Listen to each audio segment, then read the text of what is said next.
Hello, ഈ റമലാനിലേക്ക് നമുക്കൊരു ഈസി ചിക്കൻ കബാബ് പ്രിപ്പയർ ചെയ്താലോ? Trust me guys, it's so juicy and every bite is delicious. So let's look into the video. അതിനായിട്ട് ആദ്യം ഒരു പാനിലേക്ക് കുറച്ച് ബട്ടർ മെൽറ്റ് ചെയ്യാൻ വെക്കുക. ബട്ടർ ഒന്ന് മെൽറ്റായി വരുമ്പോഴേക്കും നമുക്കിതിലേക്ക് ആവശ്യമുള്ള ജിഞ്ചർ ഗാർലിക് പേസ്റ്റ് ചേർക്കാം. അതിനോടൊപ്പം തന്നെ കുറച്ച് ചില്ലി ഫ്ലേക്സും കൂടെ ആഡ് ചെയ്തിട്ട് നന്നായിട്ടൊന്ന് വഴറ്റിയെടുക്കുക. ഇതിലേക്ക് നമുക്ക് കുറച്ച് സോൾട്ടും ഷുഗറും കൂടെ ആഡ് ചെയ്യാം. ഷുഗർ ഒന്ന് മെൽറ്റ് ആകുമ്പോഴേക്കും നമുക്കിതിലേക്ക് ആവശ്യമായിട്ടുള്ള സോസുകൾ ആഡ് ചെയ്യാം. ഞാനിവിടെ സോയാ സോസും അതുപോലെ ടൊമാറ്റോ സോസുമാണ് ആഡ് ചെയ്യുന്നത്. ഇത് രണ്ടും ചേർത്ത് നന്നായിട്ട് മിക്സ് ആക്കി എടുക്കാം. അപ്പോൾ ഇത്രയേ ഉള്ളൂ, നമ്മുടെ സോസ് ഇവിടെ റെഡി ആയിട്ടുണ്ട്. ഈ ഒരു മിക്സാണ് നമ്മൾ കബാബിൽ ബ്രഷ് ചെയ്യാനൊക്കെ യൂസ് ചെയ്യുന്നത്.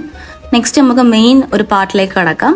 അതിനായിട്ട് ചിക്കൻ ഒന്ന് ഗ്രൈൻഡ് ചെയ്തെടുക്കാനായിട്ട് ചിക്കനിലേക്ക് അരിഞ്ഞു വെച്ച കുറച്ച് സവോള, capsicum, salt, pepper powder, garam masala, അതിനോടൊപ്പം നമ്മൾ നേരത്തെ മിക്സാക്കി വെച്ച ആ ഒരു സോസും കൂടെ ചേർത്തിട്ട് നന്നായിട്ട് നമുക്കിതിനെ ഗ്രൈൻഡ് ചെയ്തെടുക്കാം.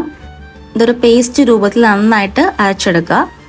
ഈ ഒരു മിക്സിന് നമുക്ക് കബാബിൻ്റെ ഷേപ്പിൽ ഒന്ന് ഫോൾഡ് ചെയ്തെടുക്കാം. നിങ്ങൾക്ക് ഇഷ്ടമുള്ള ഷേപ്പ് യൂസ് ചെയ്യാം. ഞാനിപ്പോൾ ഈ ഒരു ഷേപ്പിലാണ് യൂസ് ചെയ്യുന്നത്. അതിലേക്ക് ഞാനൊരു സ്ക്യൂറും കൂടെ ഇൻസേർട്ട് ചെയ്ത് കൊടുത്തിട്ടുണ്ട്. എന്നിട്ട് നമുക്കിതിനെ ഒന്ന് ഓയിലിട്ട് ഫ്രൈ ആക്കി എടുക്കാം. അങ്ങനെ ഫ്രൈ ആക്കുന്നതിന് വേണ്ടിയിട്ട് ഒരു പാൻ ചൂടാക്കാൻ വെക്കാം. ആ പാനിലേക്ക് കുറച്ച് സൺഫ്ലവർ ഓയിൽ ആഡ് ചെയ്യുക. അതിലേക്ക് നമുക്ക് ഇപ്പോൾ പ്രിപ്പയർ ചെയ്ത് വെച്ച ഓരോ കബാബ് പീസസും ഇതിലേക്ക് ചേർത്ത് കൊടുക്കാം. രണ്ട് സൈഡ് നന്നായിട്ട് വേകുന്നതിന് വരെ വെയിറ്റ് ചെയ്യുക.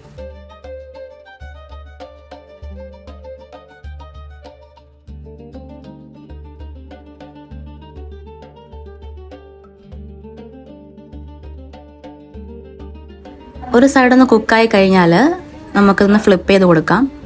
രണ്ട് സൈഡും ഏകദേശം കുക്കായി കഴിയുമ്പോഴേക്കും നമ്മൾ നേരത്തെ പ്രിപ്പയർ ചെയ്ത ആ ഒരു സോസ് ഇതിലേക്ക് ബ്രഷ് ചെയ്ത് കൊടുക്കാം. രണ്ട് സൈഡിലും അത്യാവശ്യം നന്നായിട്ട് തന്നെ ഈ സോസ് സ്പ്രെഡ് ചെയ്ത് കൊടുക്കുക.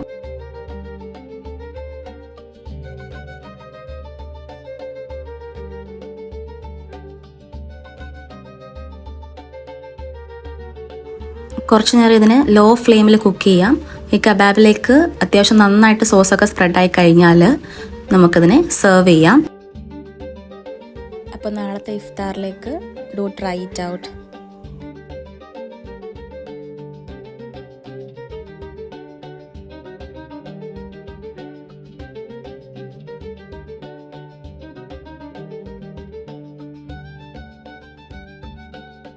For more videos, do like, share and subscribe. Thank you for watching.